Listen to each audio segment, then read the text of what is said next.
Ngayon po ay May 18, 2025. Araw ng linggo, automatic magsisimba po tayo. Samahan niyo po ako magsimba sa ika-16 na simbahang Katolika. Pupunta po tayo sa Sacred Heart of Jesus sa Kamuning, Quezon City. More or less around 20 minutes po ang takbuhan natin. Dito po ang daan natin sa Hemadi. Tatagos po ito ng Rodriguez Avenue. Tapos kakanan po. Kakaliwa naman tayo sa papuntang Timog. Last Sunday sa Angono po tayo nagsimba. Doon po sa San Clemente Parish sa poblasyon ibaba ng Angono, Rizal. Nai-upload ko na po ang video niyan. Pakisubaybayan na lang po sa YouTube channel ng Alberto Catolico. Episode 6 po. San Clemente Parish, Angono, Rizal. Okay, nakarating na po tayo dito sa Sacred Heart. Ang ika-16 na simbahan.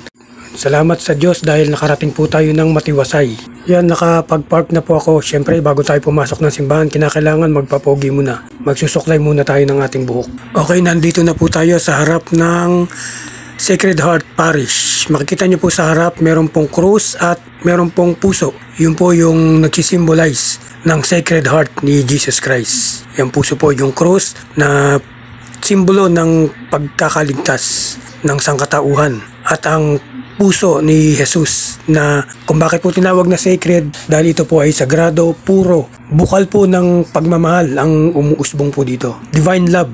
No, walang hanggang pagmamahal, pag-ibig ng Diyos sa ating lahat. Ayon po sa kasaysayan, ito po ay itinayo noong 1941. Dito po pagpasok po ng gate ng parokya, sa left side po may makikita po tayo ditong grotto kung saan pwede po tayo magtirik ng mga candles at pwede na rin pong pahingahan kung tayo naiinitan.